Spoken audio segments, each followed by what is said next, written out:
Prezado aluno Tiradentes, estamos aqui iniciando o nosso curso sobre Geografia do Brasil para o concurso do DETRAN, Estado do Ceará.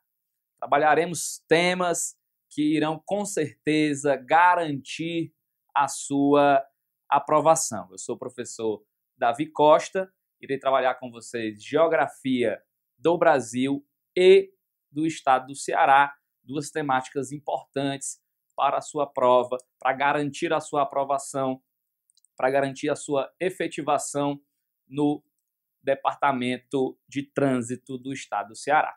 Hoje, mais especificamente, nós abordaremos alguns aspectos mais gerais da geografia do Brasil, começando pela sua localização e pela sua posição geográfica. Através dessa localização, através dessa posição geográfica, nós poderemos tirar uma série de conclusões, nós poderemos chegar a uma série de conclusões de afirmativas sobre as perspectivas tanto de clima, como as perspectivas de horários no território brasileiro. Nós veremos que, de uma forma ou de outra, a nossa perspectiva climática, a nossa perspectiva de localização, de horários, tudo isso vai ser influenciado pela posição geográfica brasileira em relação ao globo terrestre. Sem mais delongas, vamos para o quadro, iniciar a nossa aula. Espero que vocês estejam empolgados para absorver este conhecimento. Vamos lá. Geografia do Brasil, localização e coordenadas geográficas. Vamos começar falando um pouco das dimensões territoriais brasileiras. Como é que funciona? O Brasil, pessoal, é um país considerado continental. Isso aqui é importante para a gente. Nós somos um país continental. Por quê? Porque o território brasileiro, ele apresenta dimensões semelhantes à de um continente, como, por exemplo, a Oceania. Recentemente, o IBGE, o Instituto Brasileiro de Geografia e Estatística, através de técnicas mais avançadas de cartografia, sensoriamento remoto, a utilização de imagens de satélite, deu uma atualizada na área territorial brasileira. Antigamente, o Brasil tinha em torno de 8.514.000 km². Hoje, agora publicado recentemente, no Diário Oficial da União, agora em 2017, o Brasil aumentou um pouco a sua dimensão territorial. Isso se deu em decorrência da utilização de técnicas mais modernas, de técnicas mais avançadas de cartografia. Então, hoje nós temos aproximadamente 8.515.000 km². Isso é muito semelhante ao tamanho da Oceania. Por isso você pode dizer, sem medo de errar, que o Brasil é um país de dimensões continentais. Em termos de mundo, nós somos o quinto maior país. Nas Américas, o segundo maior, só perdemos para os Estados Unidos. E na América do Sul, o Brasil é um gigante.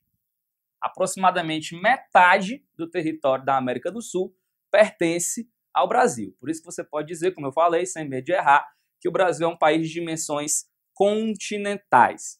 Além disso, você pode dizer também que o Brasil é um país equidistante. Esse equi, pessoal, ele vai vir de igualdade e distante de distâncias. Por quê? Porque as distâncias do Brasil no sentido norte-sul são muito semelhantes com as nossas distâncias no sentido leste-oeste. Então, no sentido norte-sul, o Brasil tem aproximadamente 4.394 quilômetros e na nossa distância leste-oeste, 4.319 quilômetros. Então, é um país, sem sombra de dúvidas, equidistante, em que as nossas distâncias no sentido norte-sul são muito semelhantes às nossas distâncias no sentido leste-oeste. Nós temos como pontos extremos do território brasileiro, isso aqui é importante, os nossos pontos extremos, os nossos limites máximos, os limites máximos do território brasileiro. Nós temos a norte o Monte Caburaí, em Roraima, fazendo a nossa divisa com a Guiana. É o ponto extremo do Brasil. Você com certeza já ouviu falar que o Brasil é do Oiapoque ao Chuí. Você já deve ter escutado esta expressão, Brasil do Oiapoque ao Chuí. Porque antigamente, o Instituto Brasileiro de Geografia e Estatística levava em consideração que o ponto máximo do Brasil era o rio Oiapoque, ao norte, e o ponto máximo ao sul seria o arroio do rio Chuí, a nossa divisa com o Uruguai. Mais recentemente, através de novos estudos cartográficos, expedições que foram realizadas, o Brasil mudou. O Brasil deixou de ser do Oiapoque ao Chuí e o Brasil passou a ser do Caburaí ao Chuí. Então, o Monte Caburaí hoje é considerado o ponto extremo, o ponto máximo a norte do território brasileiro, enquanto que ao sul nós temos o arroio do Chuí. Ao norte, a divisa, ela encosta na Guiana, enquanto que ao sul nós temos a nossa divisa, a nossa fronteira com o Uruguai. Do ponto de vista leste, nós temos a Ponta dos Seixas. A Ponta dos Seixas. Vamos dar uma olhadinha aqui, ó. Ponta dos Seixas na Paraíba.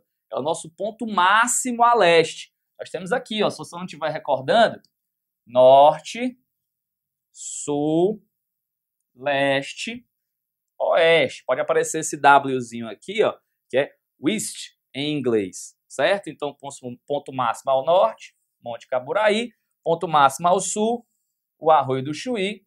O nosso ponto máximo ao leste é a Ponta dos Seixas, na Paraíba.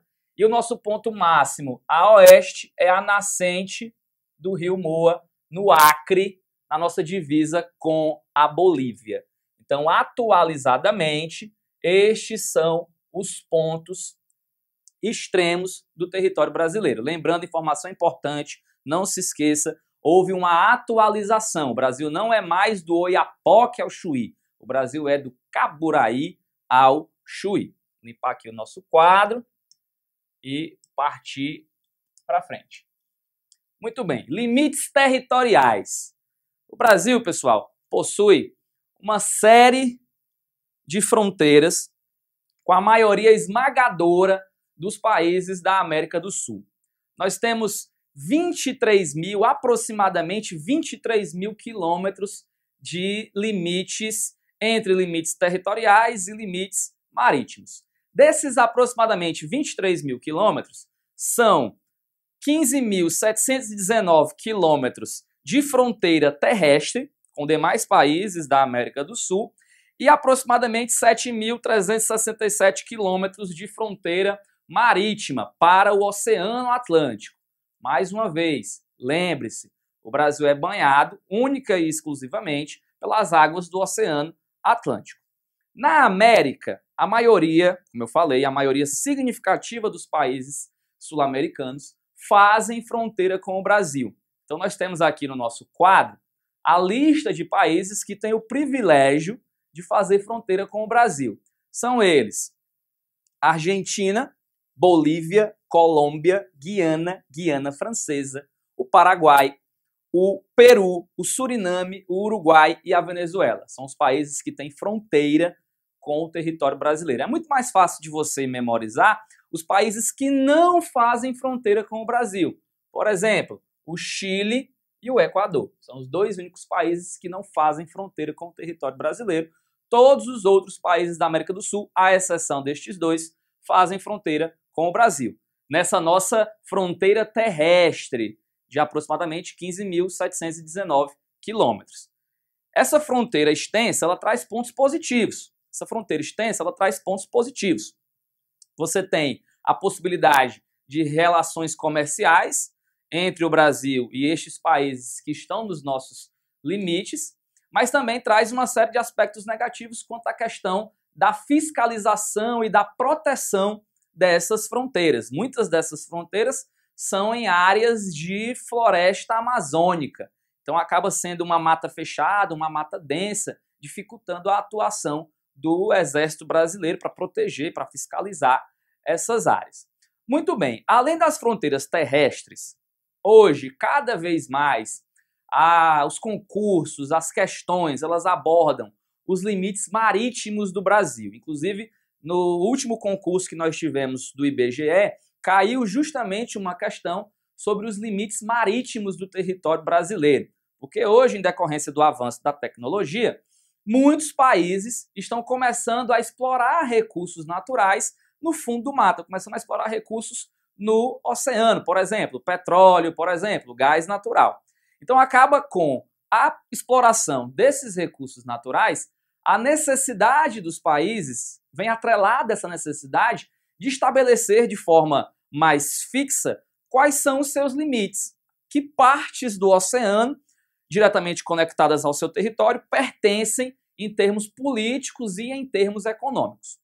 Nesse sentido, nos anos 80, a ONU, a Organização das Nações Unidas, realizou uma conferência chamada de Conferência sobre o Direito ao Mar, isso nos anos 80, como eu disse. E essa conferência ela vai estabelecer dois limites importantíssimos para a gente entender a extensão do território brasileiro. Importante dizer que o território brasileiro ele não fica apenas na sua faixa terrestre, por assim dizer. Nós temos um espaço aéreo, que também faz parte do território brasileiro, e nós temos um espaço marítimo, que é dividido basicamente em dois limites. A gente vai ver isso agora, mais uma vez, voltando para o nosso quadro, por gentileza.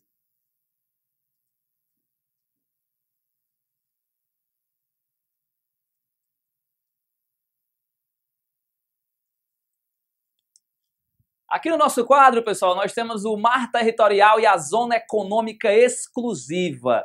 São dois pontos importantíssimos, como eu falei, estabelecidos na conferência sobre o direito ao mar.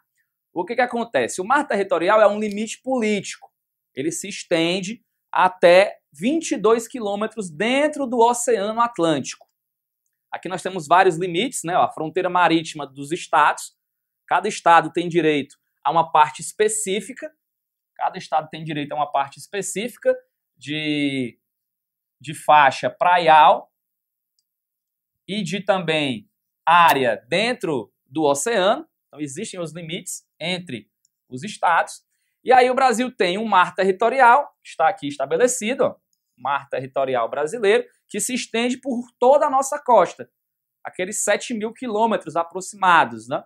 E esse mar territorial é um limite político, é o limite em que as embarcações, por exemplo, militares de outros países não podem adentrar sem a respectiva autorização dos organismos, dos órgãos responsáveis brasileiros. Só que além do mar territorial, como eu falei, em decorrência dos recursos econômicos, adquire importância a plataforma continental. A plataforma continental é uma unidade de relevo, de transição, entre o continente e o fundo do mar, em que nós temos alguns recursos naturais. E aí, nos anos 80, foi estabelecido que cada país que tenha litoral tem direito à exploração de recursos naturais na sua plataforma continental. Só que essa plataforma continental ela varia muito de continente para continente, de país para país. Então as Nações Unidas pensaram na criação da Zona Econômica Exclusiva, a ZEE, que vai se estender até aproximadamente 370 quilômetros dentro do oceano. Então é mais ou menos o seguinte, imagine o seguinte, você foi aprovado no concurso, você agora está descansando, você está relaxando, você está querendo curtir um momento pós-aprovação. E aí você sentou numa barraca de praia, se você estiver assistindo em Fortaleza, você foi à praia, e aí você olhou para o oceano. Imagine, do litoral até 370 quilômetros dentro do oceano, você tem a zona econômica exclusiva. O que isso significa? Que todos os recursos naturais que forem encontrados naquela área pertencem à União, pertencem ao governo brasileiro. Um exemplo de recurso muito importante extraído na zona econômica exclusiva é o pré-sal, a extração de petróleo em águas profundas, a mais de 7.000 metros de profundidade. Isso vai ser explorado na zona econômica exclusiva. Então, mais uma vez, diferenças. Nós temos a plataforma continental, que é uma unidade de relevo, de transição entre o continente e o fundo do mar. Nessa plataforma, por ser uma área mais rasa, nós temos a realização de atividades econômicas, não somente o extrativismo mineral, mas também a pesca. E aí, dentro da plataforma continental, você tem dois limites. O mar territorial, que é um limite político, se estende até 22 quilômetros, e a zona econômica exclusiva, que vai até 370 quilômetros dentro do oceano. Então, faixazinha de praia, você está ali sentado, olhou para o oceano, 370 quilômetros para dentro, zona econômica exclusiva, 22 quilômetros para dentro do oceano, mar territorial. São dois limites importantíssimos estabelecidos pelas Nações Unidas. Sabendo disso, podemos seguir em frente. Vamos voltar para o quadro.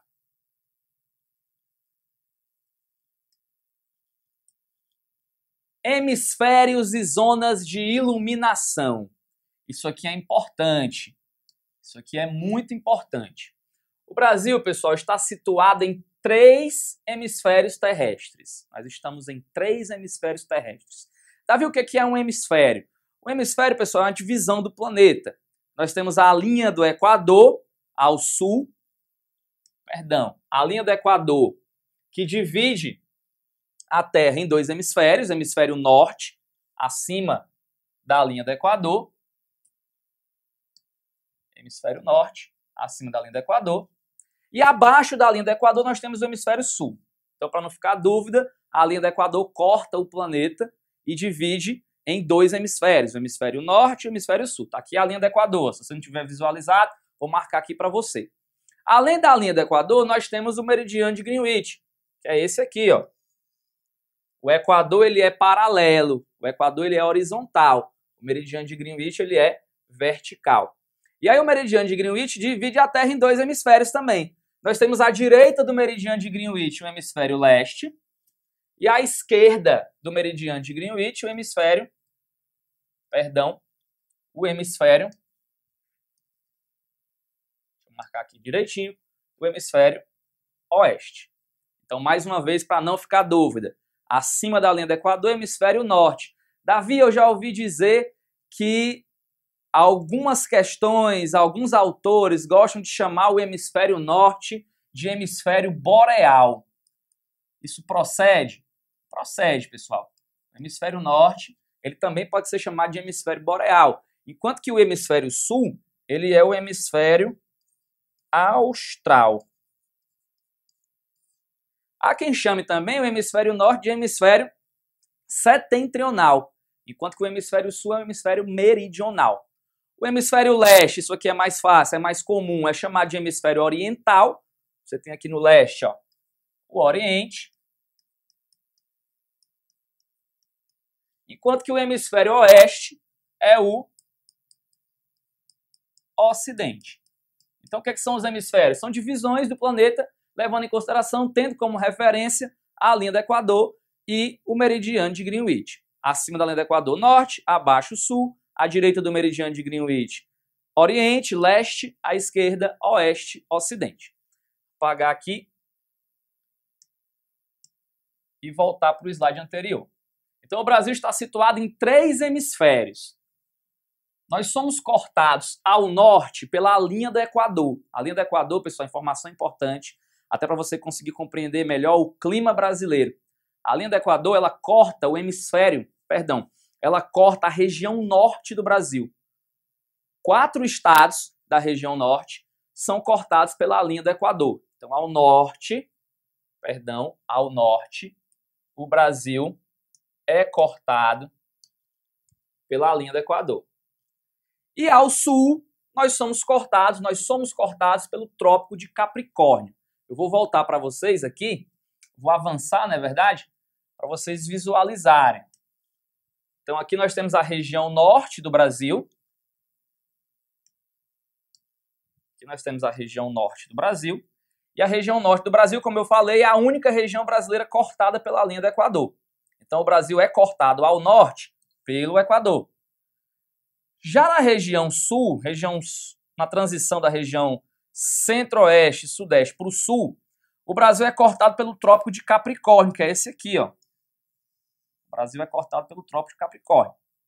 Então, perceba, a maioria significativa do território brasileiro,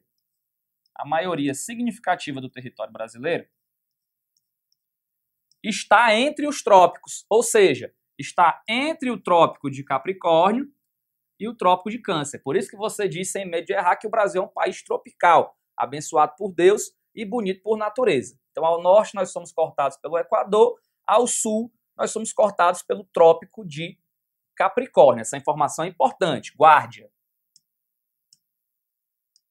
Voltando aqui, nós temos os termos aproximados.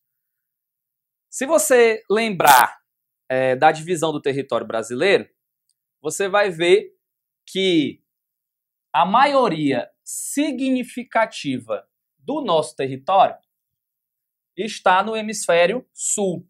Aproximadamente 93% do território brasileiro está no hemisfério sul. E nós somos um país totalmente ocidental. Nós estamos totalmente à esquerda do meridiano de Greenwich. E em termos aproximados, 7% do nosso território está no hemisfério norte. Davi, não estou conseguindo entender isso aqui não. Vamos visualizar então? Fica mais fácil. Vou limpar aqui mais uma vez para a gente ir para o slide. Perceba, ó, a linha do Equador ela corta o Brasil na região norte. Então esse pedacinho aqui é a parte do Brasil que está no hemisfério norte, que está acima da linha do Equador. Vai corresponder aproximadamente, como nós vimos no slide anterior, a 7% do território nacional. Enquanto que a maioria significativa, o restante do território brasileiro, esse restante aqui que eu estou marcando, está no hemisfério sul. Aproximadamente 93%. E aí estamos totalmente à esquerda do meridiano de Greenwich. Por isso que 100% do território brasileiro está no ocidente. Está à esquerda do meridiano de Greenwich. Espero que você tenha compreendido isso. Lembre-se, nós estamos falando em termos aproximados.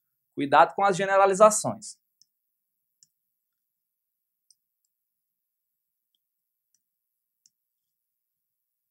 A maioria do território brasileiro está na zona tropical, como eu mostrei para vocês, aproximadamente 92% do território brasileiro.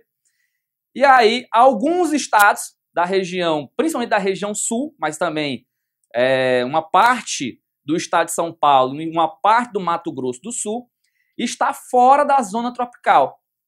Vamos visualizar isso novamente. Nós temos o seguinte. Essa partezinha aqui do nosso território está fora dos trópicos. É por isso que a gente vai ver que essa areazinha é uma área da região sul e alguns estados da região sudeste e centro-oeste, na verdade, o Mato Grosso do Sul e São Paulo, estão sob a influência do clima subtropical, porque estão fora dos trópicos. Enquanto que a maioria significativa do território brasileiro está na zona tropical. Está entre o trópico de Câncer e o trópico de Capricórnio. Lembrando que o trópico de Câncer não corta o território brasileiro, apenas o trópico de Capricórnio. Isso aqui vai fazer muita diferença para a nossa perspectiva climática. Vamos avançar, vamos em frente. Fusos horários. Isso aqui é um ponto também muito importante. O governo brasileiro hoje estuda a modificação do horário brasileiro do ponto de vista do horário de verão. Nós iremos falar sobre os fusos horários brasileiros e falaremos também sobre o horário de verão. Então você sabe que o que está sendo discutido pode ser questionado em uma prova, pode estar aparecendo. Então os fusos horários brasileiros. Como o Brasil é um país muito extenso no sentido leste-oeste, o Brasil vai contar com 4 fusos horários. Davi, eu não entendo, eu não sei o que são esses fusos horários. É o seguinte, entenda da seguinte forma. No nosso planeta, em decorrência do movimento de rotação, existem diversos horários diferentes. Então, houve uma tentativa global de padronização dos horários mundiais através da criação do sistema de fusos horários. Os fusos horários eles são influenciados pela longitude. Nós falamos de 2 coordenadas geográficas nessa nossa aula de hoje. Nós falamos, por exemplo, da linha do Equador, que é horizontal, que marca a latitude inicial de 0 graus. A latitude são as coordenadas horizontais.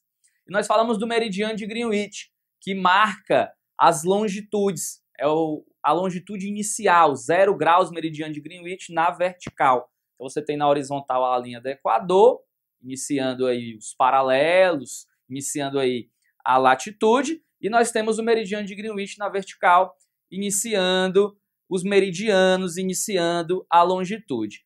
Essa longitude na vertical vai fazer toda a diferença para a perspectiva dos horários. Levando-se em consideração que a Terra seja uma esfera, a gente sabe que, em termos práticos, a Terra não é bem uma esfera. A Terra é geóide, é uma esfera achatada nos polos, alargada no Equador. Mas, para fins de entendimento científico, entende-se que a Terra seja uma esfera. Por ser uma esfera, apresenta 360 graus de circunferência. Então, quando eles foram fazer a divisão dos fusos horários, eles pegaram esses cientistas, né? Pegaram esses 360 graus de circunferência interna da Terra e dividiram pelas aproximadamente 24 horas que tem o movimento de rotação, chegando a uma variação de 15 em 15 graus. Ou seja, de 15 em 15 graus, os horários variam no nosso planeta. Mas, Davi, 15 em 15 graus de quê? 15 em 15 graus, pessoal, de longitude. Você tem as linhas, eu vou voltar aqui para o quadro para você visualizar isso melhor. Vou tentar te explicar isso de forma mais clara, facilitar a tua vida. Então vamos voltar aqui, ó. Se você voltar para esse slidezinho aqui, você vai perceber o seguinte. Nós temos o meridiano de Greenwich que marca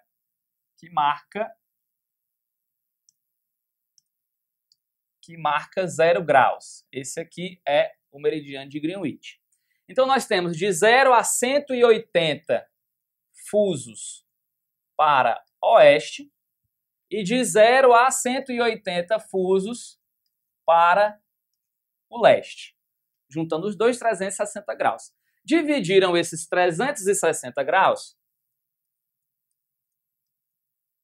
pelo movimento de rotação, que dura aproximadamente 24 horas. Isso vai gerar uma variação de 15 graus, que é justamente a variação dos fusos horários. Então, como é que funcionam os fusos horários? De 15 em 15 graus, as horas aumentam para o leste, porque o leste é o hemisfério nascente, e de 15 em 15 graus, as horas diminuem para o oeste, porque o oeste é o hemisfério poente. Então, note, se aqui a 0 graus nós temos o GMT, com certeza você já viu isso aqui, pessoal. O GMT é o Greenwich Mean Time, é a hora média em Greenwich. Se aqui nós temos 0 graus e a hora inicial, o fuso horário inicial, 0 graus, meridiano de Greenwich, e o Brasil está totalmente a oeste, nós vimos isso há pouco. O Brasil é um país ocidental, 100% do território brasileiro está no ocidente. Então, todos os horários brasileiros são atrasados em relação a Greenwich. De 15 em 15 graus, as horas diminuem para o oeste. Então, se o Brasil está totalmente a oeste, os nossos horários são todos atrasados em relação ao GMT. É por isso que quando você pega o seu celular, se você estiver em Fortaleza, se você estiver no estado do Ceará, em boa parte do território brasileiro, e você olha nos horários, você tem lá o GMT-3, que é o horário oficial de Brasília. Vou explicar mais especificamente agora. Então, vamos aqui avançar. Então, vamos lá. Todos os horários brasileiros são atrasados em relação a Greenwich. O Brasil conta com 4 fusos horários. Não cometa esse erro. Não cometa esse erro. O Brasil, entre 2008 e 2013, teve apenas 3 fusos. Mas a partir de 2013, o Brasil voltou a ter 4 fusos. Não cometa esse erro. Quais são os fusos horários brasileiros? Vamos olhar aqui, ó, no quadro para você visualizar os fusos horários brasileiros. Nós temos o fuso horário de 30 graus oeste, que vai pegar basicamente Fernando de Noronha e algumas outras ilhas. Nós temos o fuso horário de 45 graus oeste. Grave este aqui. Anote no seu caderno agora e aponte 4 setinhas para ele. O fuso horário de 45 graus oeste é o horário oficial de Brasília. Ele vai pegar a maioria dos estados brasileiros. Ó. Perceba, todos os estados do Nordeste estão em 45 graus oeste. Todos os estados do Sudeste, uma parte do Norte, uma parte do Centro-Oeste e todos os estados do Sul. Todos do Sul, todos do Sudeste, todos do Nordeste, uma parte do Norte e uma parte do Centro-Oeste. É o maior fuso horário brasileiro. É o GMT-3. 30 graus oeste, GMT-2, ou seja, 2 horas atrasadas em relação a Greenwich. GMT-3, 3 horas atrasadas em relação a Greenwich. E aí nós temos ainda o GMT-4, 60 graus oeste, que vai pegar basicamente Mato Grosso do Sul, Mato Grosso e uma parte dos estados da região norte.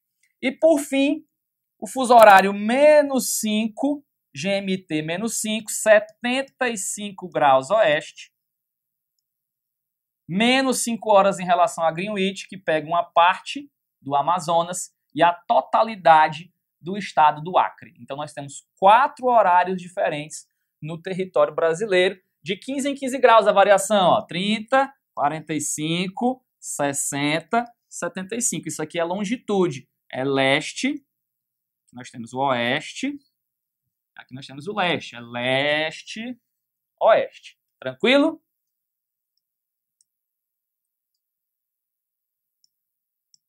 Para finalizar, nós temos o horário de verão.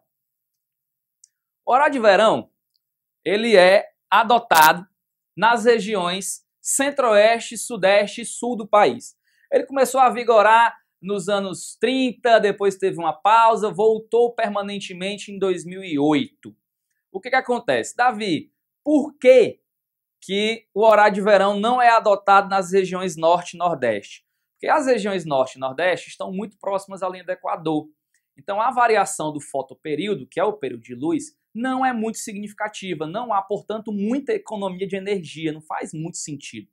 Então no Brasil adotam o horário de verão as regiões mais afastadas da linha do Equador. Região centro-oeste, região sul, região sudeste. No que consiste o horário de verão? Vamos voltar para o nosso quadro para a gente visualizar quais são as características desse horário de verão. O objetivo primário do horário de verão é economizar energia elétrica, aproveitando as horas a mais de sol durante o verão. Durante o verão, pessoal, nós temos o solstício de verão, em que, em algumas regiões, você tem uma quantidade maior de horas de sol para aproveitar e, com isso, não utilizar a iluminação artificial e, consequentemente, economizar energia. Então, adianta-se 1 hora no relógio, com o objetivo de economizar energia. As pessoas chegando em casa do trabalho, no horário de pico, ainda vai estar claro, não vai precisar ligar a iluminação artificial, consequentemente, você tem uma economia de energia. Como eu falei, começou a ser utilizado nos anos 30, teve uma pausa e voltou em 2008. Davi, eu tô com a memória boa. Eu lembro que no começo da aula tu falou que estavam sendo discutidas possibilidades de alteração no horário de verão. Na verdade, não foi bem no começo da aula, né? Foi quando a gente começou a falar sobre os horários brasileiros. O que acontece? Hoje o governo brasileiro estuda a possibilidade de acabar com o horário de verão para todas as regiões brasileiras. Note o que eu estou dizendo, pelo amor de Deus, para você não sair por aí dizendo que o professor é doido. Na verdade, pessoal, existe uma possibilidade, não há nada definido ainda.